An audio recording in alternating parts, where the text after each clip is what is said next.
부르심이 무엇인가? 소명이라고 그랬죠. 우리는 다 부르심을 입었는데 하나님의 은혜로 우리를 구원으로 초청한 것이 부르심입니다. 구원으로 우리를 부르신 것, 이 초청한 것, 이것이 바로 은혜를 입은 것입니다.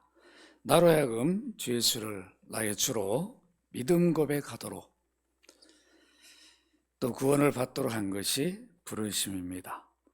그렇다면 내가 하나님의 구원으로 부르심을 받았다는 증거가 무엇일까? 제가 늘 두 가지를 얘기했어요. 내가 부름을 받은 증거가 우리 안에 두 가지가 있다. 첫째는 뭐라고 그랬죠? 예수 그리스도를 나의 주로 구주로 고백한다. 아무나 이 고백을 못해요. 여러분들이 해보시면 알지만 따라 살아도 안 합니다. 친한 친구에게 친구 좀 따라서 해봐. 예수 그리스도가 나의 구주야. 다음에 할게요. 절대 안 해요. 참 희한해. 그렇게 친한 친구들 다른 말은 다 따라하는데 이 말은 안 따라. 아버지 저를 좀 따라해 보세요. 예수 그리스도가 나의 구주입니다. 알았다, 됐다. 너나 잘 믿어라. 안 따라요. 참. 그래서 내가 내 입술로 예수 그리스도를 나의 주라, 구원주라, 구주라고 이렇게 언제든지 고백할 수 있다면 이미 우리는 부르심을 받은 자라는 거예요. 아시겠죠? 확신을 가지시기 바랍니다. 다른 증거가 없어요. 아무나 하는 게 아니라. 그러니까 여러분들 해보시라고. 친한 친구한테, 안 믿는 친한 친구한테 나를 좀 따라해봐라.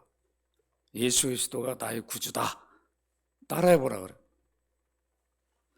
혹시라도 따라했으면 믿냐 그러면 믿는단 말 안 해. 따라하지도 않습니다. 그러니까 여러분들이 한번 경험을 해봐야 내가 내 입술로 이렇게 고백하는 게 저절로 된 게 아니구나. 은혜로 된 거구나. 이것을 알게 돼요. 그럴 때 감격이 있는 거죠. 이런 은혜를 내게 주셨구나. 다 이런 은혜를 입은 자구나. 이게 부르심입니다. 그래서 고린도전서 12장 3절을 우리 같이 한번 읽도록 합니다. 시작. 그러므로 내가 너에게 알리는 하나님의 영으로 말하는 자는 누구든지 예수를 저주할 자를 하지 아니하고 또 성령으로 아니하고는 누구든지 예수를 주시라 할 수 없느니라. 하나님의 영은 누굴 말하죠? 성령을 말하죠. 하나님이 아들과 약속으로 성령을 주셨으니까 성령을 하나님의 영이라 이렇게 부릅니다. 하나님의 영으로 말하는 자는 누구든지 예수를 뭐라고 부르지 못해요? 저주할 자라 이렇게 말을 못하는 거죠. 유대인들이 예수를 안 믿으니까 예수를 어떻게 저주했어요. 근데 우리는 예수님을 구원주라고 고백을 해요. 성령을 받았다는 증거예요. 성령으로 아니하고 누구든지 예수를 주시라 할 수 없다. 누가 경험했어요? 이 편지를 보낸 바울이 경험했어요. 바울이 그렇게 구약에 능통한, 바울 위에도 없고 아래도 없을 정도로 대단한 능통한 사람. 근데 예수를 안 믿었어요. 여러분,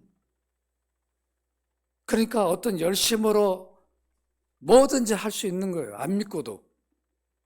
바울을 보면, 유대인들을 보면 그리스도 없어도 열심으로 할 수 있어요. 그러나 중요한 것은 내 안에 이런 믿음 고백을 할 수 있는가 없는가, 이게 중요한 거죠. 믿음 고백을 하고 있단 말은 부름을 입은 자다. 그러니까 여러분들이 예수 그리스도를 나 주라, 구원주라, 구주라 이렇게 고백하고 있다면 나는 구원을 받은 자, 하나님의 부름을 입은 자, 성령을 받은 자, 하나님의 백성이에요. 자녀예요. 죄 용서를 받은 자예요. 의인이에요. 이게 동시에 일어나요. 천국 시민이에요.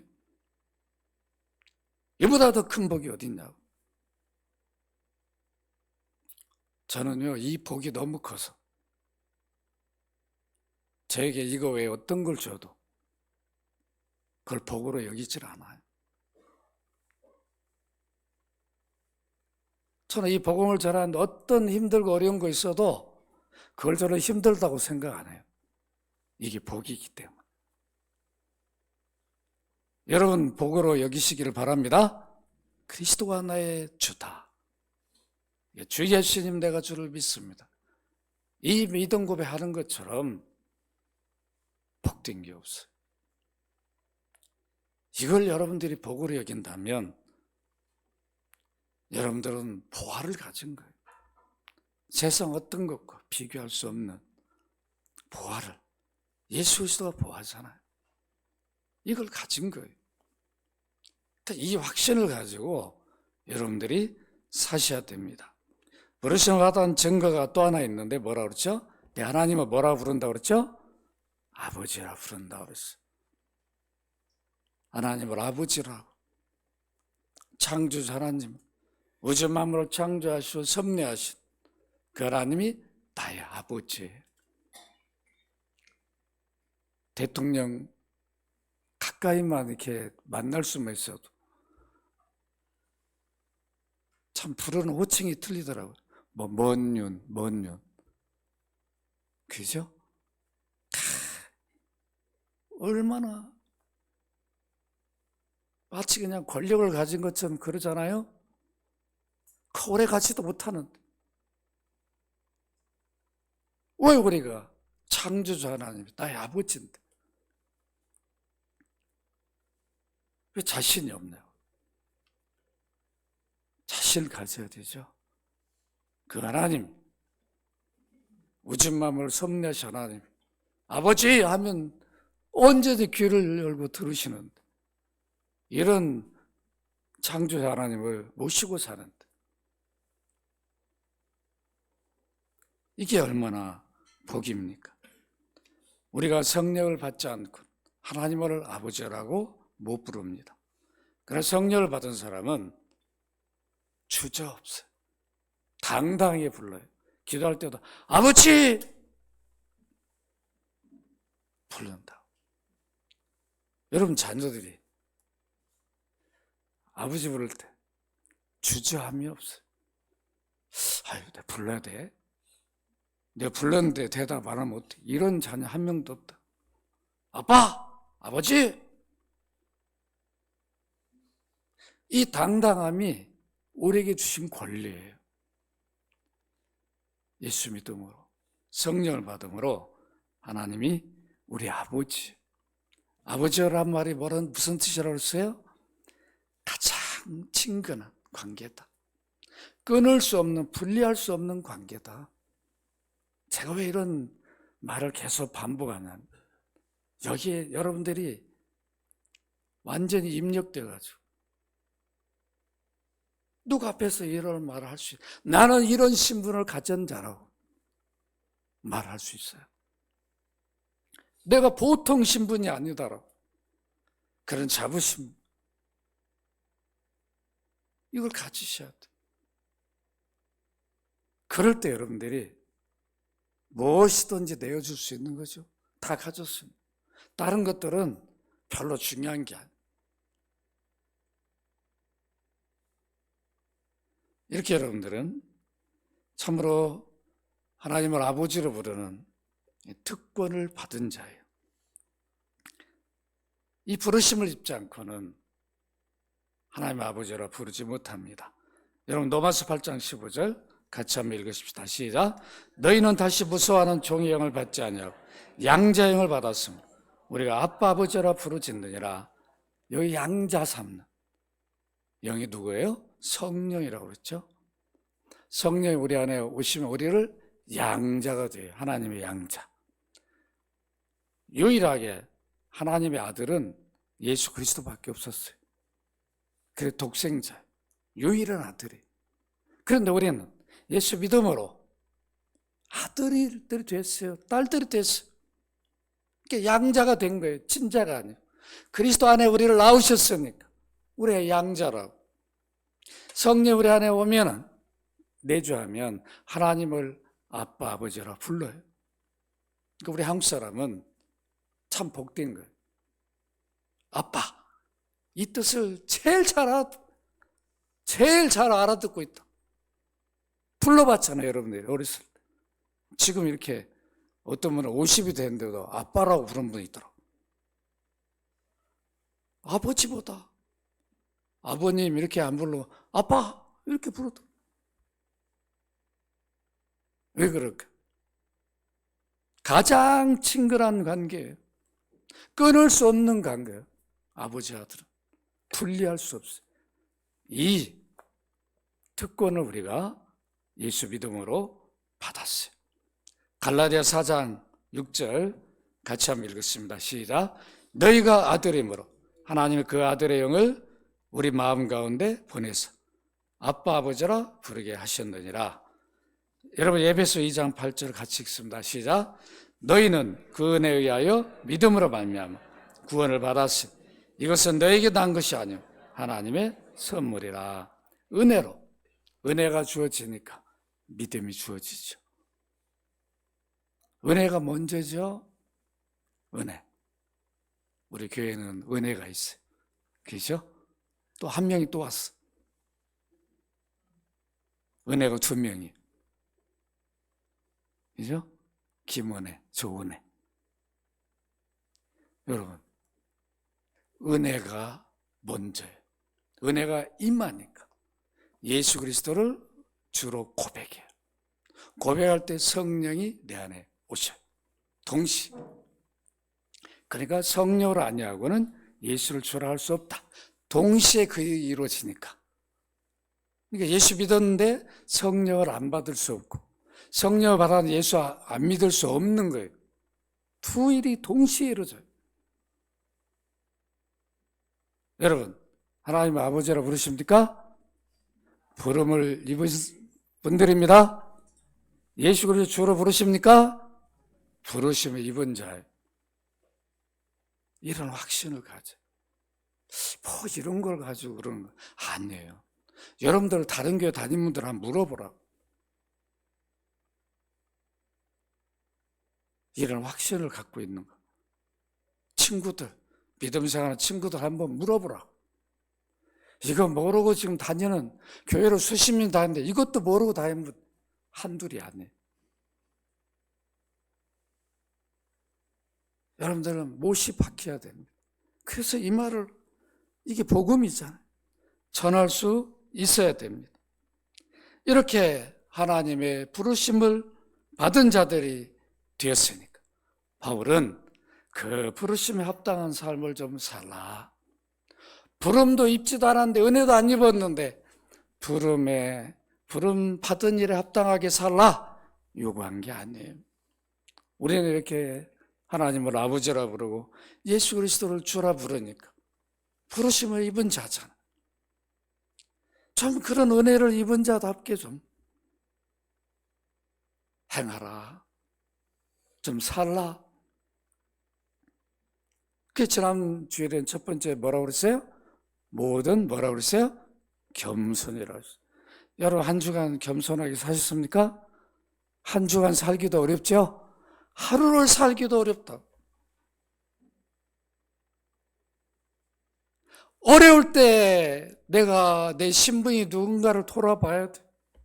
내가 은혜를 입은 자 아닌가? 그럴 때 낮아지고 주님이 나에게 어떻게 하셨는가 생각하면 겸손할 수 있다. 겸손이 아무나 이루어지는 게 아니죠. 세상 사람들이 겸손하는 거 그건 겸손이 아니라 자기가 살기 위해 하는 것은 겸손이 아니에요. 우리가 구원을 받기 위해 겸손한 게 아니에요. 이미 그 은혜를 입었으니 또 빠질 수가 없어요. 예수님이 발을 씻겨줬다. 발을 씻어주란 말이 아니라고 그랬죠. 어떤 섬김도 너희 자신을 낮추고 하라는 거예요. 이게 진정한 겸손입니다. 오늘 2절을 다 같이 읽도록 합니다. 시작. 모든 겸손, 온유하고 오래 참음으로 사랑 가운데 서로 용납하고. 지난 주일에 이어서 오늘은 부르심을 받은 일에 합당하게 행하는 두 번째, 무엇일까요? 온유죠. 온유. 따라서 합시다. 온유다. 온유는 온순함을 말합니다. 부드럽고 공손함. 이것이 온유예요. 힘을 가지고 있는데도 그 힘을 나타내지 않고 상대방을 따뜻하고 부드럽게 대하는 이것이 온유, 온순함이에요. 힘이 있는데, 능력이 있음에도 불구하고 그 힘을 과시하면 그건 온유함이 아니에요. 있어도 뭔가를 드러내지 않고 따뜻하게, 공손하게 이 대하는 이것이 부드러움이에요. 우리 그리스도인들은 뭔가 사람을 대할 때 달라져야 된다는 거죠. 아직도 믿지 않는 시부모님들 계실 때 달라져야 돼. 예수 믿고 있으니까 부드러워야 돼. 안 믿고 있으니까 더 잘을 해드려야 되죠. 나는 은혜를 입은 자이니까. 친정 부모보다 더 잘해드려야 되는 거죠. 이게 바로 진정한 우리 안에 온유예요. 내가 하는 말과 행동이 거칠면 상대방의 마음을 상하게 하고 상처를 입힙니다. 이 거친 사람은 자기가 거친지를 몰라요. 상처를 잘 준 사람은 내가 말한 것 때문에 상처를 받았다고 생각을 안 해요. 그리고 자기가 상처를 받으면 그게 너무 큰 거예요. 넘어져 버려요. 이러면 안 되는 거죠. 야, 저 사람 이렇게 까친가? 왜 거친가? 온유하지 못한 거죠. 예수 믿는데도 언행, 까칠고 거칠면 안 되는 거예요. 과연 내 모습, 이렇게 부름을 입은, 은혜를 입은 자인데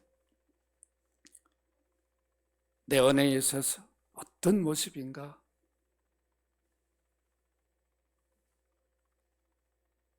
늘 우리 자신들을 돌아봐야 돼. 아무런 힘이 없는데 어쩔 수 없이 처세하기 위해서 부드럽게 하는 것을 성경에서 온유를 하지 않습니다. 그걸 온유를 하지 않아요. 우리는 살기 위해서 온유함을 드러낸 게 아니에요. 하나님의 은혜로 부르심을 입은 그리스도인들이 온유한 이유가 있어요. 왜 온유해야 되는가? 우리의 주이신 예수님이 온유하셨어요. 자신이 온유하면서 자신을 믿는 그들에게 온유하기를 원하셨습니다. 마태복음 11장 29절 다 같이 함께 읽도록 합니다. 시작. 나는 마음이 온유하고 겸손하여 나의 명예를 메고 내게 배우라. 그리하면 너의 마음이 쉼을 얻으리라. 여기 나는 누구예요? 예수님이. 나는 마음이 온유하다. 여러분 사복음서를 읽어보라. 마태마가 누가 요한복음 읽어보면 예수님의 그 온유함이 다 묻어 있죠. 하나님 있음에도 어떻게 그렇게 부드럽게 그렇게 하실 수 있을까? 그렇게 온유하실 수 있을까? 우리가 주님을 본받으면 온유할 수 있습니다. 우리가 예수를 믿는 자들이니까 늘 우리 마음속에서 부드러움이 나타내야 돼. 누굴 대하든 대상이 누구든지 늘 우리는 온유함을 드러내야 됩니다. 그리스도인들이 부드럽게 행동하는 것은 무례하게 행하지 않고 예절 바르게 행동하는 것도 포함됩니다. 여러분 고린도전서 13장 4절 5절 함께 읽도록 합니다. 시작. 사랑은 오래 참고 사랑은 온유하며 시기지 하지 아니하며 사랑은 자랑하지 아니하며 교만하지 아니하며 무례히 행하지 아니하며 자기 유익을 구하지 아니하며 성내지 아니하며 악한 것을 생각하지 아니하며 사랑은 온유하다라고 그랬어요. 부드러워요. 십자가 사랑을 경험한 사람은 늘 부드러워야 돼. 공손해야 됩니다. 무례히 행하면 안 돼. 예의가 없어가지고. 이건 아닌 거죠. 우리 그리스도인들이 예절 바르다는 말은 다른 게 아니에요. 그리스도의 인격을 가졌기 때문에 그렇습니다. 그리스도의 인격이 우리 삶 가운데 드러날 때 상대방들이 인정해 주는 거죠. 우리 모습을 보면서 이야, 저 예수 믿는 사람인데 좀 다르구나. 그게 존중해 주는 거죠. 이런 모습을 우리 주님은 드러내기를 원하셨습니다. 예수님 제자들을 대할 때 온유가 무엇인지를 친히 삶으로 보여주셨어요. 3년 동안 따라다녔던 제자들의 모습을 보면서 여러분 제자들 보면 어떻습니까? 베드로. 이야, 베드로만 봐도 여러분 고개가 숙여집니까? 그렇게 실수투성이 아무 때나 튀어나오고 장담하고 그래 안 그래요? 그래도 예수님이 너 3년 동안 내가 수제자로 얘기했는데 취소다 취소. 야, 너 아니다. 그런 적이 없어요. 그 실수에도 부족에도 불구하고 늘 부드럽게 대해주시오.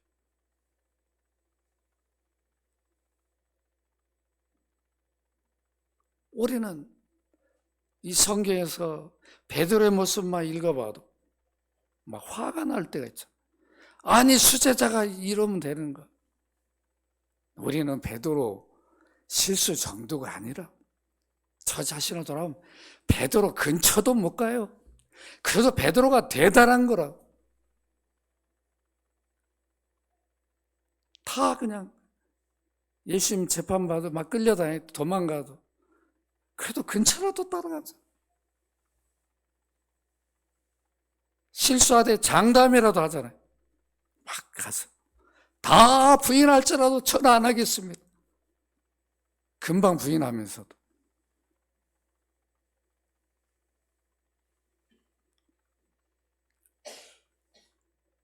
우리가 겸손한다는 것이 결코 쉬운 일이 아닙니다. 예수님이 겟세마네 기도하셨어요. 근데 십자가를 앞두고 마지막 제자들과 함께 기도하기를 원하셔서 제자들을 데리고 가서 기도하셨습니다. 그 제자들에게 뭘 부탁했어요? 기도를 부탁했어요. 여러분 마태복음 26장 38절 39절 같이 한번 읽도록 합니다. 시작. 이에 말씀하시되 내 마음에 매우 고민하여 죽게 되었으니 너희는 여기 머물러 함께 깨어 있으라 하시고 조금 나아가서 얼굴을 땅에 대시고 엎드려 기도하여 이르시되 내 아버지의 만일 할만하시거든 이 산을 내게서 지나가게 하옵소서. 그러나 나의 원대로 마옵시고 아버지 원대로 하옵소서 하시고, 마태복음 26, 40절 41절 같이 읽습니다. 제자들에게 오사 그 자는 것을 보시고 베드로에게 말씀하시되 너희가 나와 함께 1시간도로 깨어 있을 수 없더냐. 시험에 들지 않게 깨어 기도하라. 마음에는 원이로되 육신이 약하도다. 마음에는 원이로되 육신이 약하구나. 그래, 너희들이 마음으로는 내가 기도하기를 요구할 때 얼마나 기도하기를 마음에 원했겠느냐. 피곤하고 지쳐서 그렇구나. 이게 온유함이죠. 내가 새벽기도 나오는데 왜 안 나와? 이러면 그럴 수 있잖아.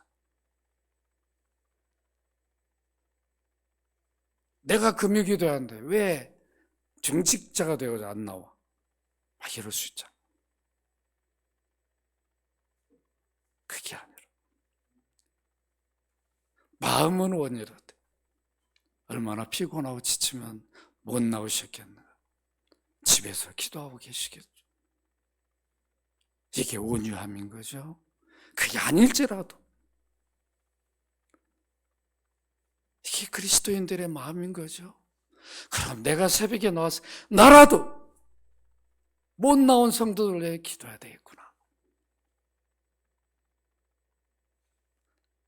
이런 마음이 온유한 마음인 거예요.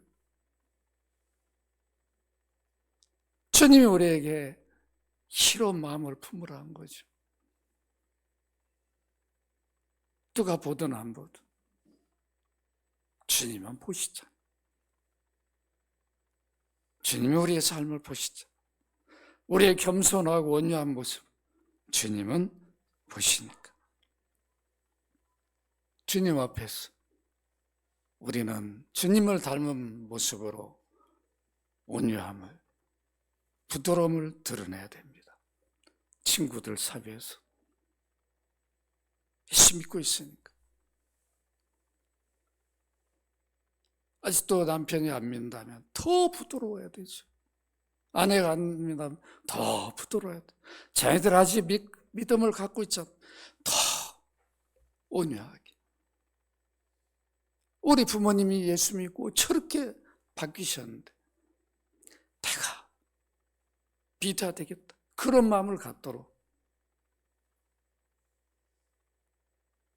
그러지 않냐면 전도의 길이 막혀버립니다.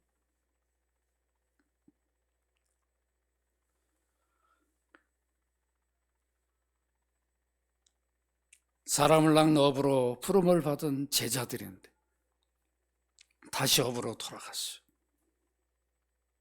그때 주님은 그들을 찾아가십니다. 여러분 요한복음 21장 3절 같이 한번 읽도록 합니다. 시작. 시몬 베드로가 나는 물고기 잡으러 가노라 하니 그들이 우리도 함께 가겠노라 하고 나가서 배에 올랐으나 그날 밤에 아무것도 잡지 못하였더라. 요한복음 21장 5절 같이 읽습니다. 시작. 예수께서 이르시되 없어요? 얘들아 너에게 고기가 있느냐? 대답하되 없나이다.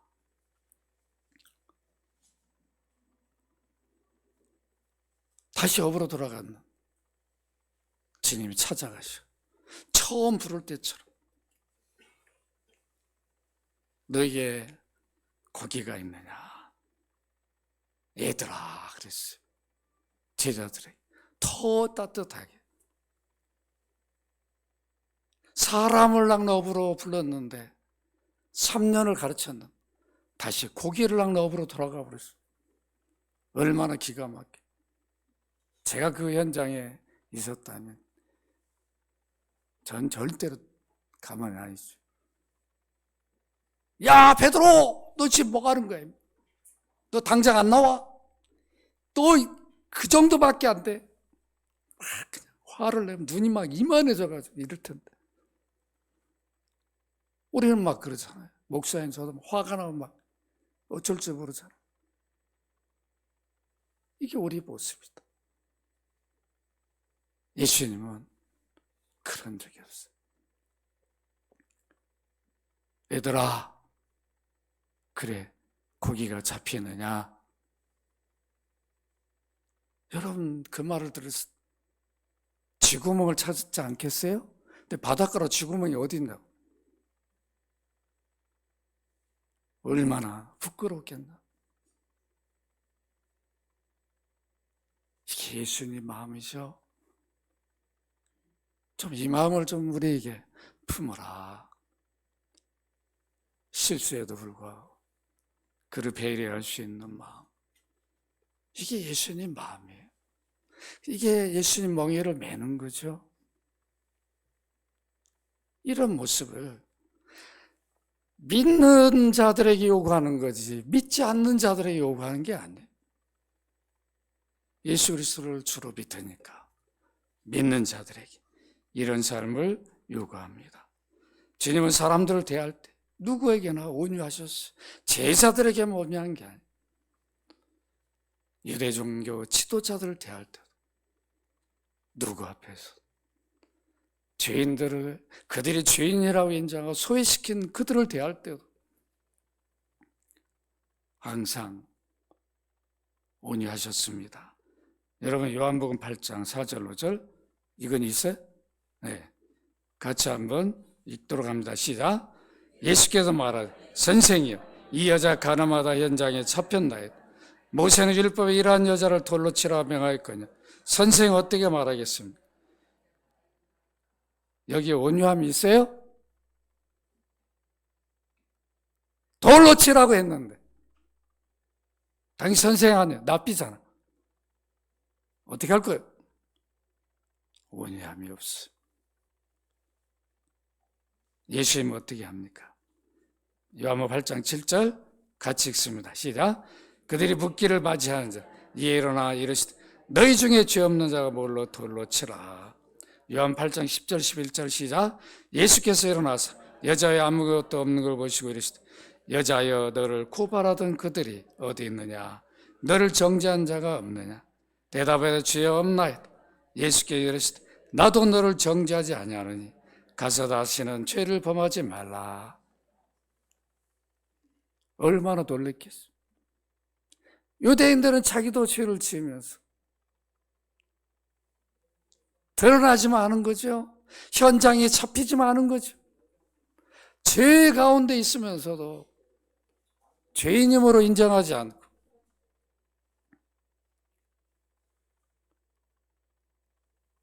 돌로 치라 했는데 이 주장마예요. 실수를 보면서 정죄하는 것은 누구나 쉬워요. 그걸 보면서 불쌍히 여길 수 있는 마음. 저 안에 예수 그리스도만 들어간다면, 믿는다면 저분도 바뀔 텐데. 주님, 내가 예수 믿은 것처럼 은혜를 주신 것처럼 저 형제에게도 자매에게도 이 은혜를 주옵소서. 이런 마음을 갖는 게 이게 그리스도의 마음이라. 이게 온유한 마음입니다.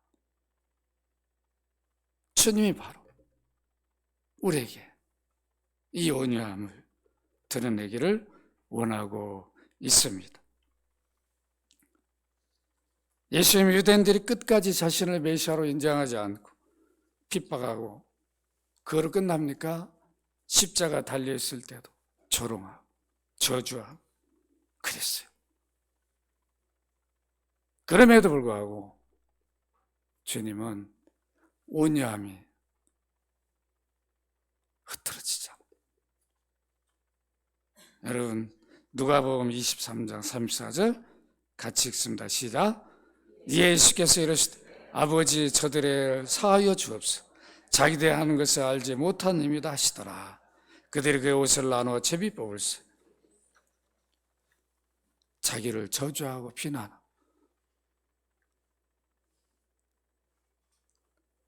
죄 지은 그들을 구원하기 위해 오셔서 십자가를 치시고 있는데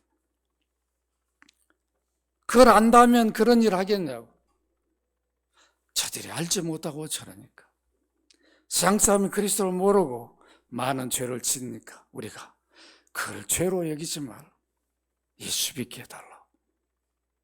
이렇게 기도할 수 있는 이런 불쌍히 여기는 마음이 온유한 마음이죠. 이게 그리스도의 마음입니다. 그리스도인들이 온유한 이유가 무엇입니까? 성령을 받았기 때문에. 갈라디아서 5장 13절 같이 읽습니다. 시작. 온유와 절제니 이 같은 것을 금지할 법이 없네요. 여러분, 갈라디아 5장 23절은 뭐의 열매예요? 여러분 다 알죠? 성령의 열매. 야, 이거 뭐 퀴즈 내면 여기 1등 할 분 딱 2분 계신 것 같은. 제가 누구라고 말하는. 여기 2-3분 계셔요? 성경 잘 알고 있는 분? 그런데 여러분 어떻습니까? 성령의 열매가 온유란 걸 다 알아요. 근데 우리는 성령을 받았죠. 온유가 열매로 드러나야 되는. 내 안에 이런 부드러움, 공손함으로, 온순함으로 내 성령을 받은 자의 모습이 드러나고 있는지를 우리 자신들을 살펴야 됩니다. 저 자신도 마찬가지. 저 자신도 이 설교 준비하면서 제가 과연 이 설교할 수 있는가? 참 힘들죠? 얼마나 힘들겠나? 여러분 설교 들을 때 이런 생각, 니나 좀 잘해라. 목사인 니도 엉터리잖아. 그럴 수 있다.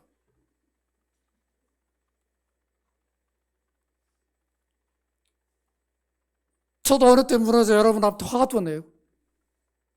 그런 모습. 왜 나에게 없었겠냐고.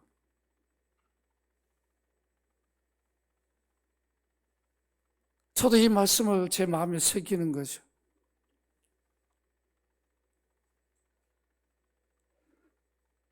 제가 부족하니까 이 설교 준비할 때 아이고 못하겠다 해버리면 이 설교할 수 있는 사람 누가 있겠어요? 설교하면서 저 자신도 그렇죠. 저 자신도 더 겸손해야 되겠다. 더 온유해야 되겠다. 이런 마음을 새기고 갖게 됩니다. 온유는 성령의 열매예요. 인간은 타락한 본성을 가지고 있기 때문에 본질적으로 온유하지 못해. 거칠어요. 야생마 같죠? 아무 때나 막 뛰어요. 대책이 없어요. 그런 사람이 성령을 받으면 온유해져. 그래서 성령의 열매라고 말합니다. 그 세상 사람들이 우리는 온유함을 요구하면 그것은 불가한 일입니다. 성령을 모신 우리들도 때로는 온유하지 못해 넘어지는 세상 사람도 어떻게 온유할 수 있겠냐고. 그걸 우리가 바랄 수 없습니다. 우리가 성령을 모시고 그리스도인 됐다고 그래서 내 의지와 노력으로 온유할 수가 없어요. 그래서 늘 성령의 도우심을 받아야 됩니다. 내 안에 온유함이 나오지 못할 때 성령의 도우심을 받아야 됩니다. 성경 인물 가운데 부르심에 합당한 일은 온유한 사람으로 인정받은 사람이 있어요. 누굴까요? 누구예요? 모세예요, 모세. 여러분, 민수기 12장 3절 같이 한번 읽읍시다. 시작. 이 사람 모세 온유함이 지면의 모든 사람보다 더하더라. 땅 위의 모든 사람보다 온유함이 더하더라. 최고라고 말하시. 모세. 여러분, 출애굽기 집에서 한번 읽어보세요. 민수기 신명기를 읽어보면 모세의 온유함이 무엇인가? 뭐 시간이 없어 다 찾아 읽을 수도 없어요. 여러분, 모세가 어디서 부름받아요? 출애굽기 3장 1절로 4절 같이 한번 읽으십시다. 시작. 모세가 그의 장인 미디안 제사장 이드로의 양떼를 치더니 그때로 광야의 서쪽으로 인도하여 하나님의 산 호렙에 이르매 여호와의 사자가 떨기나무 가운데로부터 나오는 불빛 가운데서 그에게 나타나시니 그가 보니 떨구나무에 불이 붙었으나 그 떨기나무가 사라지지 아니하는지라. 이에 모세가 이르되 내가 돌이켜 가서 이 큰 광경을 보리라. 떨기나무가 어찌하여 타지 아니하는고 하니 그때에 여호와께서 그가 보려고 돌이켜오는 것을 보신지라. 하나님이 떨기나무 가운데서 그를 불러 이르시되 모세야 모세야 하시매 그가 이르되 내가 여기 있나이다. 모세가 부름을 받죠? 어디서요? 호렙산 떨기나무 아래에서 부름을 받아요. 어떤 부름을 받습니까? 출애굽기 3장 7절로 10절 같이 읽습니다. 시작. 여호와께서 이르시되 내가 애굽에 있는 내 백성의 고통을 분명히 보고 그들이 그들의 감독자로 말미암아 부르짖음을 듣고 그 근심을 알고 내가 내려가서 그들을 애굽인의 손에서 건져내고 그들 그 땅에 인도하여 아름답고 광대한 땅 젖과 꿀이 흐르는 땅 곧 가나안 족속, 헷 족속, 아모리 족속, 브리스 족속, 히 족속, 여부 족속의 지방에 데려가려 하노라.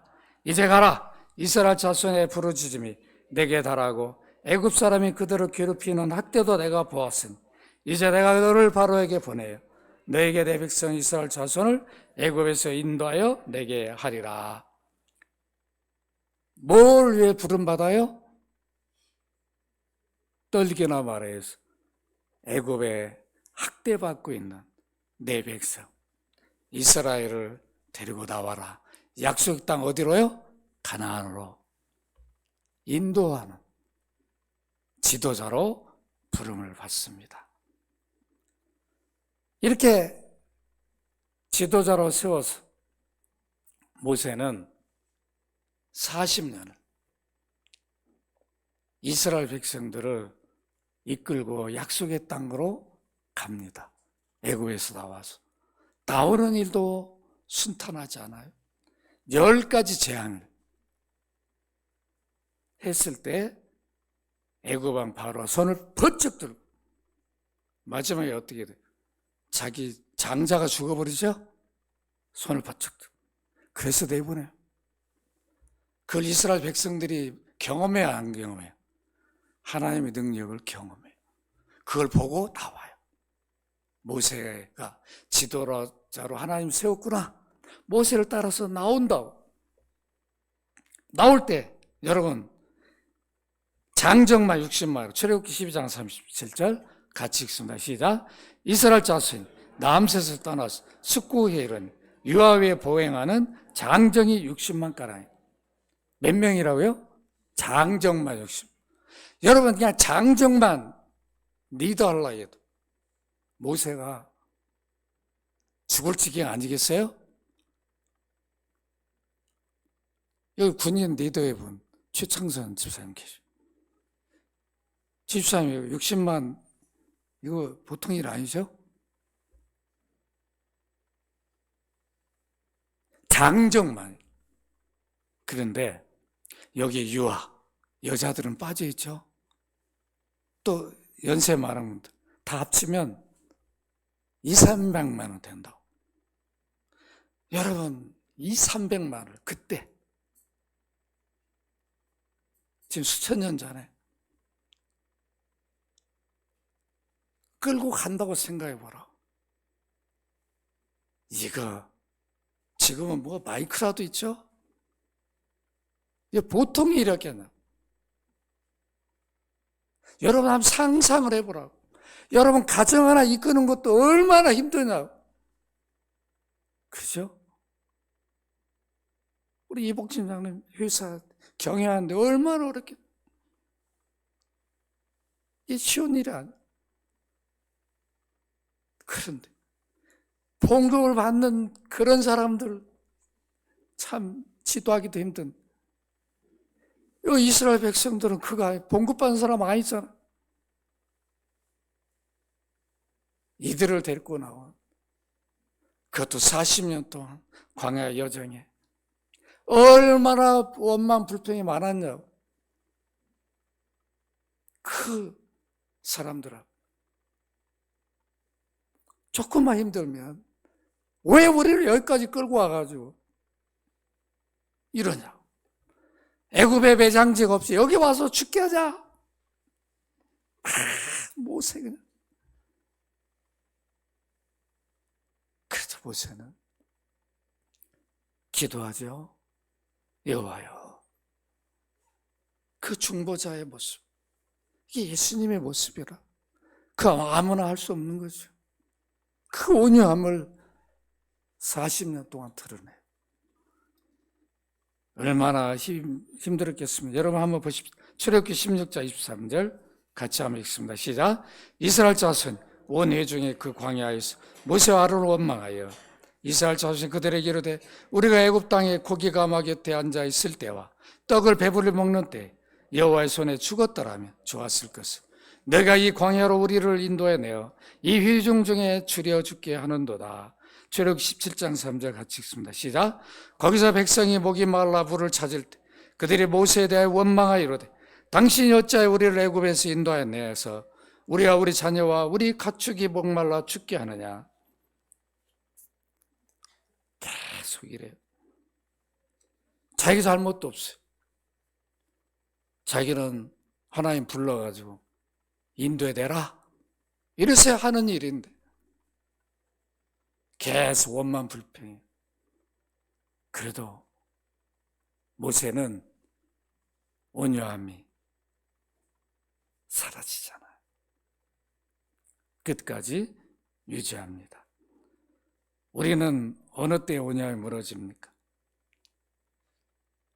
자녀들이 말귀를 못 알아들 때 여러분 막 무너지잖아요. 이해를 못.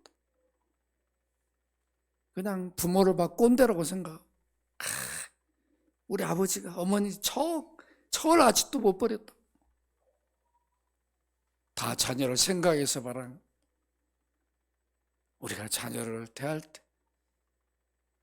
그래도 끝까지 부드럽게 온유함을 유지해야 돼요. 우리가 부모님 대할 때 어떻습니까? 연세 많은 부모님 참 힘들죠. 그 모든 이미 경험된 것들을 어디 버릴 수 있겠어요? 서로 사고가 안 맞지. 이해 충돌이 막 일어난다. 그때 막 무너지죠. 친구라고 뭐 다 좋습니까? 어릴 때는 막 서로 말을 이해를 못할 때 막 다툼도 일어나고. 부부는 안 그렇습니까? 이런 때도 우리는 온유함을 가져야 돼. 잃지 말아야 됩니다. 잠깐 화가 났더라도 내 안에 아직도 이 쓴뿌리가 있구나. 내가 성령을 받았는데 예수 믿었는데 내 안에 아직도 이런 모습이 있구나. 기도하면서 주님 내 안에 이런 거 사라지게 해달라. 가슴을 쳐야 되는 거죠. 그리고 빨리 사과를 해야죠. 인정을 하고 죄송합니다. 미안합니다. 이게 진정한 우리가 실수 없다는 게 아니에요. 할 수 있어요. 빨리 인정해야죠. 그게 진정한 온유함입니다. 온유할 수 없을 때 우리는 온유할 수 없어요. 내 의지로는. 그럴 때 예수님을 바라봐야 되죠. 예수님이 어떻게 합니까? 내 안에 성령이 계시는데 성령의 도움을 받아야 되죠. 그 막 무너질 그 순간에 성령님 내가 무너지려고 그래. 온유함을 주시옵소서. 혹시 무너졌더라도 빨리 중심을 잡고 사과하고 제가 이런 모습 보여서 죄송합니다. 이게 진정한 온유함을 갖는 우리의 자세입니다. 바울 사도도 온유한 사람이었어요. 그럴 때도 그는 이렇게 말합니다. 권면할 때 어떻게 합니까? 고린도후서 10장 1절 같이 읽습니다. 시작. 너희를 대면함 유선하고 떠나 있음 너희에게 대하여 담대한 나 바울은 이제 그리스도의 온유와 관용으로 친히 너희를 권하고 형제 자매들 찬스를 권면할 때도 우리는 온유한 마음을 해야 합니다. 갈라디아 6장 1절 같이 읽습니다. 시작. 형제들아 사람이 만일 무슨 범죄한 일이 드러나거든 신령한 너희는 온유한 심령으로 그러한 자를 바로잡고 너희 자신을 살펴보아 너희 시험을 받을까 두려워. 온유가 문제예요. 바로잡는 게 문제가 아니라 온유한 심령으로. 온유한 심령이 안 되면 바로잡으려고 하면 안 되는 거죠. 그럼 다치는 거죠. 상처를 입히는 거예요. 진리를 나눌 때도 여러분 온유함을 해야 됩니다. 베드로서 3장 15절 같이 읽습니다. 너희 마음에 그리스도를 주로 삼아 거룩하게 하고 너희 속에 있는 소망에 관한 이유를 묻는 자에게 대답할 걸 항상 준비하되 온유와 두려움으로 하고. 서로 진리를 나눌 때 진리를 모르는 자 앞에서도 온유함으로 말씀을 맺습니다. 오늘 우리는 부르심을 입은 자라는 확인을 받았어요. 부르심을 입은 은혜를 우리는 저버려서는 안 돼. 하나님의 은혜로 부르심을 받아 예수 믿는 자가 돼 있어요. 성령을 받은 자가 됐어요. 그래서 우리는 온유해야 됩니다. 붙들어야 돼. 공손해야 돼. 성령을 다 받았다고 예수 믿는다고 누구나 저절로 공손하지 못해. 온유하지 못해. 온유하지 못할 무너질 때, 무너지려고 하는 그 시점에 주님을 바라봐야 돼. 십자가에서도 자기를 저주한 그들을 용서했던 주님을 바라봐야 돼. 그리고 내 안에 계신 성령을 도움을 받아야 돼. 성령님, 내가 지금 목사가 돼가지고 무너지려고 그럽니다. 온유함을 갖게 하옵소서. 드러내게 하옵소서. 여러분들이 그리스도인에게 온유함을 유지하셔서 그리스도를 드러내는 귀한 삶이 되기를 주의 이름으로 축원합니다. 거룩하신 아버지, 우리에게 성령을 주셔서 예수 믿는 자가 되게 주셨습니다. 이것이 부르심의 은혜입니다. 이렇게 은혜로 부름을 받았사온 부름에 합당한 모든 일에 겸손한 자가 되게 하시고 온유한 자가 되게 하여 주옵소서. 주 예수 그리스도 이름으로 기도합나이다. 아멘.